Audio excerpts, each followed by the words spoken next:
Everybody, meet Miss Jane Elliot. If you don't know who she is, let me inform you of who she is. She's a former third grade teacher. She's also an anti-racism activist. And she's an educator. She's known for the brown eye, blue eye experiment, in which she conducted after Martin Luther King's death the same day on April the 5th, 1968.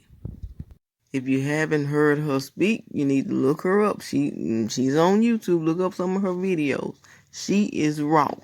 She is not afraid to call her own people out on racism. But what's so unique about her to me is the fact that she's white, her husband white, and her kids are white. Yet she has no fear at all in calling racism out amongst her own people.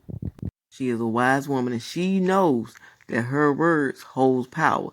This is why I say we need more Jane Elliots in the black community and less Becky's, because Becky don't give a shit about the community. Only thing Becky want to do is screw black men and have biracial kids, and that's all she want to do. When something goes down that's bad involving black people, Becky doesn't worry about it. Becky just sit in the house with her biracial kids and does nothing. She don't want nothing to do with it. It's the black woman's responsibility to hold her men down and hold everybody else down too. Yet when it's something pertaining to her that has something to do with feminism, they want that, then they need us. I was listening to Christy's video, the colorism chick, and she pointed out something very, very valuable. She asked one question. When did Kobe Bryant's wife speak out against Gail? When did her family, her family, which are his in-laws, when did they come? Speak up and say something about it, about what happened? Yet we spoke up about it. Black men spoke up about it.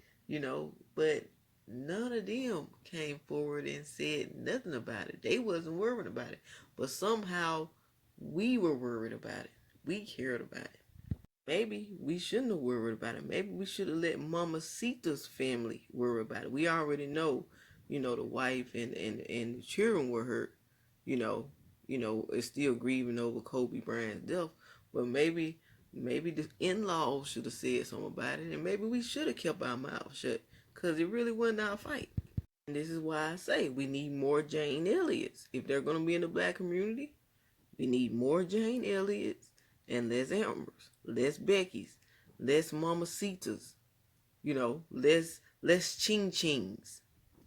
Hell, if you love black men the way you act like you love black men, it shouldn't be no problem for you to stick up for them. You should be right there alongside us, sticking up for the black men and black women. Because hell, if it weren't for a black woman, you wouldn't be with that black man. Say what you want to about the black squirrel of women. When it comes down to their white men, they have their white men's back. When it comes down to the pro-black women, they have all the black men's back. So why is it that Becky's and Ambers and Chin Chins and all these other races of women who want to come in the black community and screw black men, why can't they have their men's back? In the same way black women be out there marching for the black men, they need to be having their ass out there marching for black men too. Hell, they're receiving their sperm and having black kids. They need to be out there too. And we need to start requiring this of them. Hell, if we can go after our own women for saying something negative about an athlete who really didn't give a shit about us, we should be going after the white women and other races of women who come in our community screwing our men and not speaking up for our men, not doing the same ish that we have to do for our men. Why should we, the black women, have to tote the burden of holding down a community while Becky and Choo Choo and Sing Sing and all these other racist women are inside of the community laying on their ass having more biracial kids. And they don't have to do nothing. Where is that fair at? They need to get their ass up and do the same shit we do. Jane Elliot isn't into any interracial relationship or marriages, and she still speaks out against racism. Now, if she can do this, what's so wrong with Becky's and all these other races of women who are in interracial relationships and marriages with a black man and have kids by black men? What's so wrong with them that they can't speak out against racism? Oh, wait, I forgot.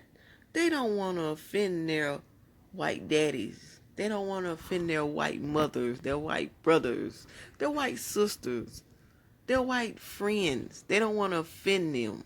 So they just sit back silent in their white privileges and live their lives as if nothing is happening.